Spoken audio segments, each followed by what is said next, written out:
Mau coba nggih? Diatur video, mau dadi ditanjak. Yuk, berpacu dalam melodi musik.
Leren dhisik yo nduk, leren dhisik anakku sing slilit ini, anakku sing dino-dino.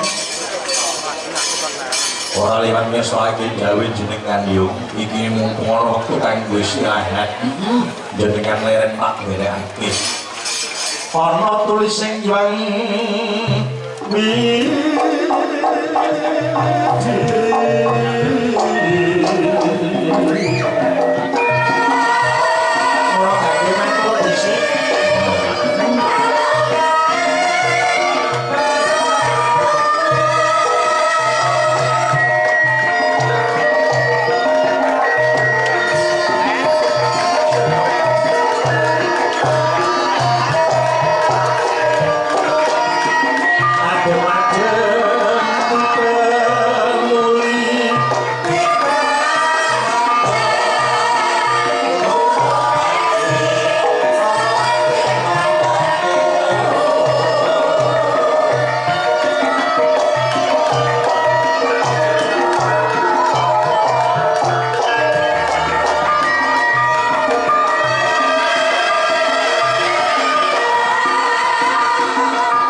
Sing paling utama nduk ayo ndak kanthi bebarengan nglawan kadang-kadang kabeh ngaturake puja-puji syukur punjuk ngersani Hyang Agung kang nyipta jagat saisine iki nduk kanthi lafaz alhamdulillahirabbil alamin ya dene Gusti Kang Maha paring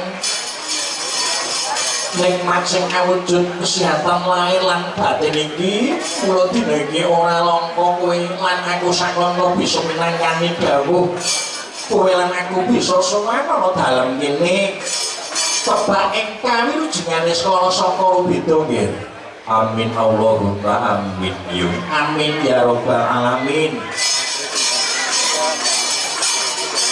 Kang angka loro selawat lan salam ora waleh-waleh tetep dibisungsungake ana ngarsane Kanjeng Rasulullah Kanjeng Nabi besar sang muslimaning jagat sang muslimaning umat Rasulullah Muhammad sallallahu alaihi wasallam. Kang wis printis umat saka jaman pertengahan iki jaman padang lan marang agama Islam iki mono warga sing tansah diarep-arep syafaat lan pitulungane wiwit ing donya iki nganti dina ing akhirat besok ngono. Muga-muga kowe lan aku lan kabeh para sestra budaya kalbu sing dodol lan sing nonton kabeh kalbu keluarga besar Bapak Sungemi Pundhen Woro ing Kembar Gadel kene besok kalbu ewone Kanjeng Rasulullah kang tansah pikantuk pitulungane utawa syafaate. Amin Allahumma amin. Minangka tandha mahabbah awake dhewe njuk, minangka tandha katresnane dhewe marang Kanjeng Rasul, bengi ayo bebarengan maos selawat mumpung sing rawuh akeh. Allahumma sholli ala Muhammad wa ala alihi sayyidina Muhammad. Allahumma sholli. Duniki minangkani dawuh sasi kang wis kepungkur nggih. Panjenenganipun kadang kulawarga kang Mas Agus kaliyan garwa tindak ana ing gubuk karangan kono minangka duta saka ngarsane Kang Rama pundhenku Bapak Sukemi. Mono pundhenku Bapak Sukemi utusan ya kuwi putrane sing ya kuwi kadangku Mas Agus tindak nunggu buku karangan Badekan Wono dawuh kelawan aku lan kowe para dina kang prayoga iki kowe lan aku supaya gelar kabisan hanya sereni tempat lanyar saking panjenenganipun pundhenku Bapak Sukemi sekalian Ibu Marijam. Oh ngono kagungan gawe apa iki utawa hajat apa iki tasakuran ngunduh mantu. Oh tasakuran ngunduh mantu kadange tarono Mas Agus dadi nganten. Oh ngono ya kuwi Mas Muhammad Anwar Bahrudin. Iya putra dari Bapak Sukemi dan Ibu Marijam. Ya dukuh gadel RT 3 RW 1 Desa Sidorejo Kecamatan Suwarjo Ponorogo kene kanggo nglakon dawuh kelawan kadangku Mbak Rida Dewi, Mbak Alif Rida Dewi, putri saking panjenenganipun Bapak Trimo dan Ibu Sukatin. Ya dukuh Pangkal Kecamatan Sawu Ponorogo. Alhamdulillah gone nikah gone jauh kadangku Mas Anwar Bahrudin lawan Mbak Rida Dewi ya kuwi netepi adat butuh ya Jawa netepi pranata negara lan adat agama nyatane nduk ngrancangake gone teman polang teman sekalian nikah mono kowe lan aku bengi yen nyuwun kersane Hyang Agung lek-lekan bengi ora mung seneng-seneng suka-suka mari suka ki ora ning jroning batin sambu rasa kersane Hyang Agung jroning penggalih tansah nyuwun kersane Hyang Agung muga-muga kentek lanyar saking panjenenganipun Bapak Sukemi tansah pikantuk ijabah saka Sang Hyang Agung. Amin Allahumma amin. Lan uga teman-teman sekalian bisa menjadi keluarga yang bahagia dunia akhirat. Amin Allahumma amin yuk amin ya robbal alamin. Amin Allahumma amin. Nyuwun kersane Hyang Agung nduk muga-muga teman-teman sekalian kadangku Mas Anwar Bahrudin dan Mbak Alif Rida Dewi ngono siji diparing atut runtut manunggal lan batine. Iya manggih keluarga kang sakinah mawaddah warahmah kang angka loro nikah kang wis didasari ibadah iki pikantuk keberkahan saking ngersane Gusti Kang Maha Agung. Iya kang angka telu muga-muga dan diparingi keturunan kang saleh lan salihah.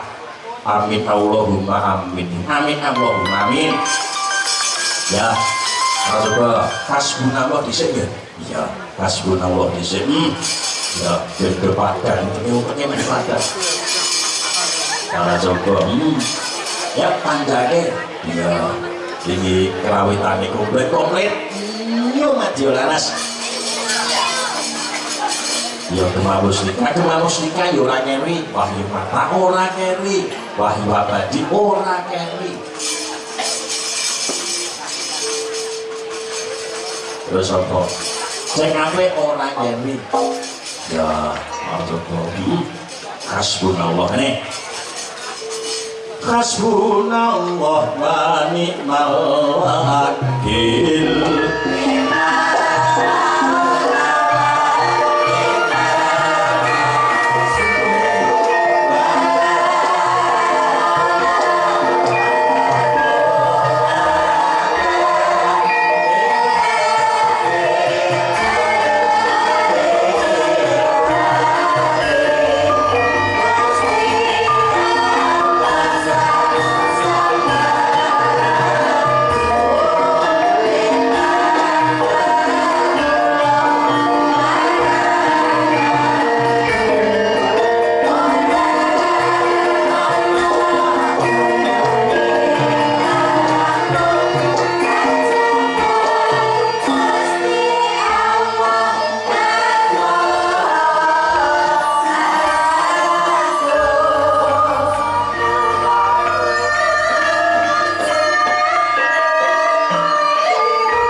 sholli ala Muhammad.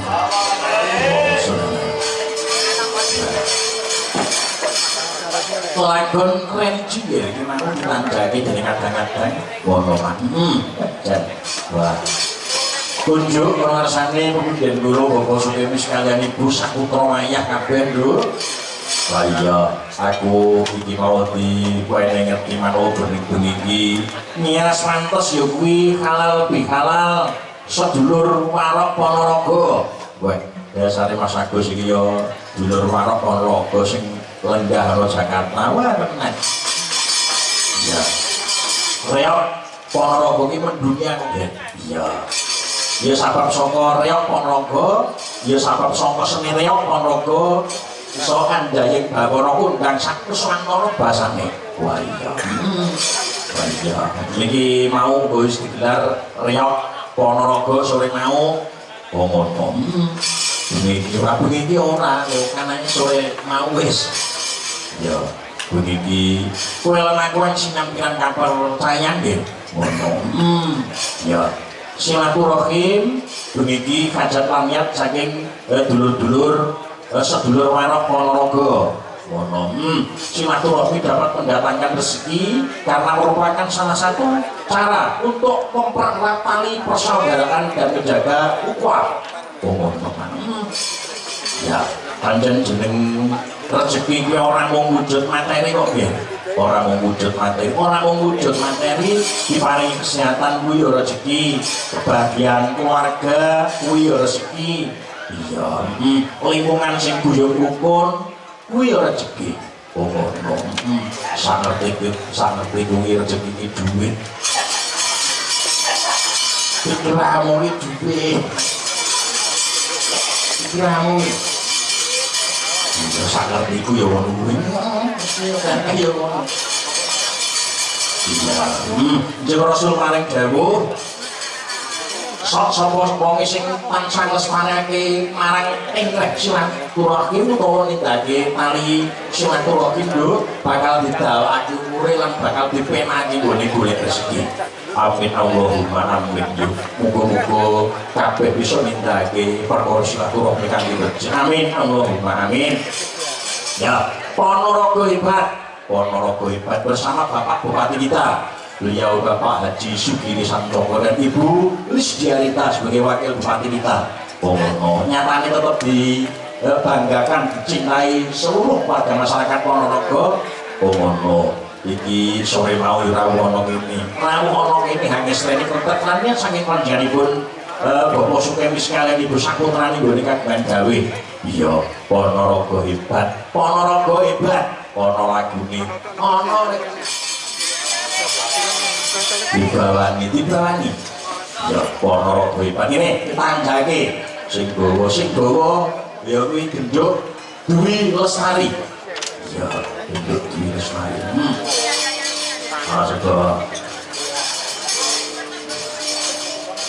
bengi sing dereke sowan dalam kene seni watine iki saka lor dhewe adikku sing saka Bungkal Vela.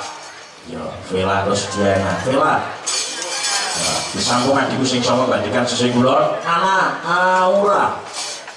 Ya, Ana Aura. Ya, terus adikku sing sama sambung Nduk Dwi Lestari.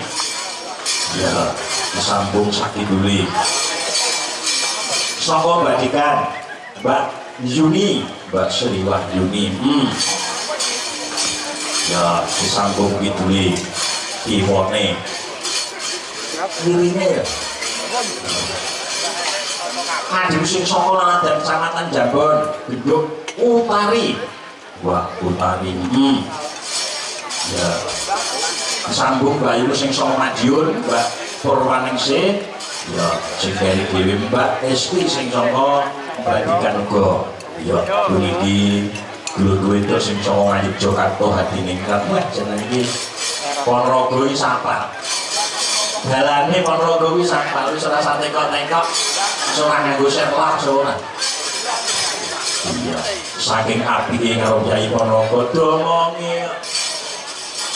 Iya ya Mbak Elisa Karus Alasuh ya panjenengan uga wis alhamdulillah niki keberkahan kebahagiaan ya wis ora sangka beda paling Gusti sing aku iki paling terang alhamdulillah muga-muga sing dodol kabeh laris manis dagangan entek kabeh amin Allahumma amin ya yo tanjake ya Ponorogo hebat Ponorogo hebat.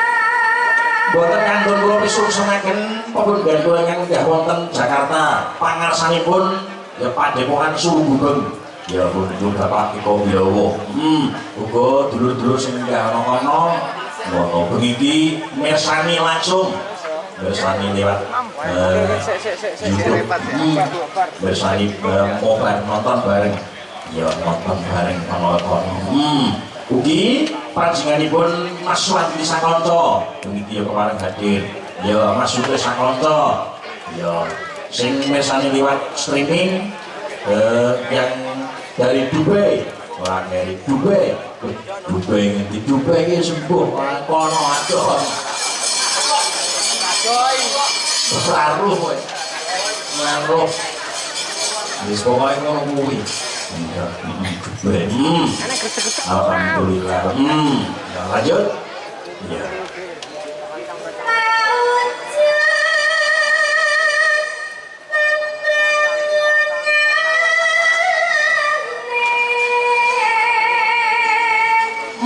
pembangunannya ya terbukti ya terus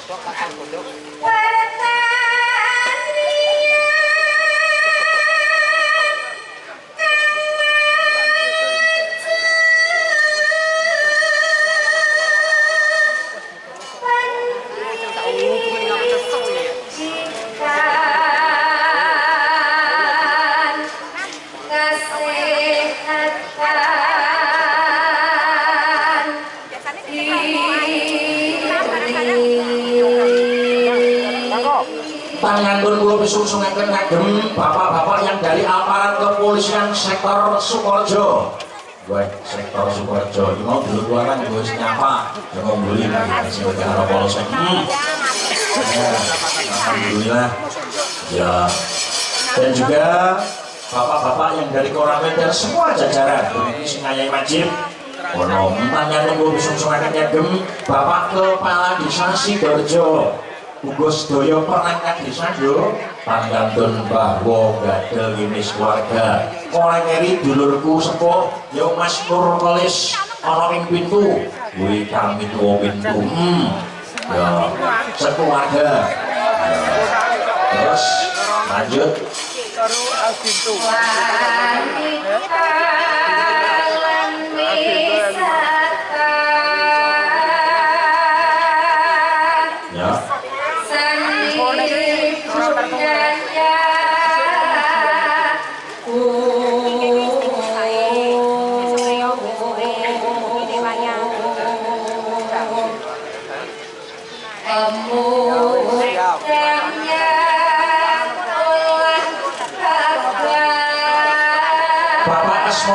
yang dari Madiun juga hadir, Sakonto hadir.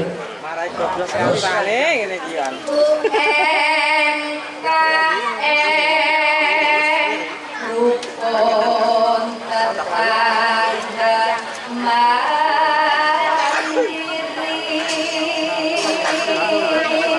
Lanjut.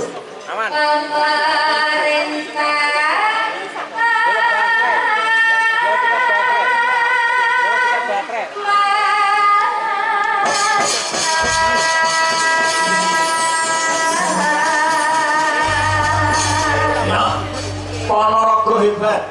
Ponorogo kuwi tanjape yo kados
Ponorogo panggah hebat ya ya Piyayi Ponorogo iki pancen hebat. Piyayi Ponorogo piyayi sing budaya banget senine maju seni apa wae ana Ponorogo tetap berkembang pesat ya. Wayange ya berkembang apik kaya saya pun cara Jayeng Bawana generasi penerus seniman wah yo akeh banget mono gajah-gajahan yo merebak iya merebak jaranane yo ono wis tak komplit alhamdulillah bengi iki kowe lan aku bisa minangkani dawuh nyambung silaturahim lawan kadang-kadang utawa dulur-dulur ana ing Laladan Sukorejo kene mapane ana ing Padukuhan Ngembat Gadel kene ya iki dulur-dulur itu sing iso ngayuh Jakarta dadi ningrat mawar kuning supaya tampil ke depan ya pancake Mas ya dados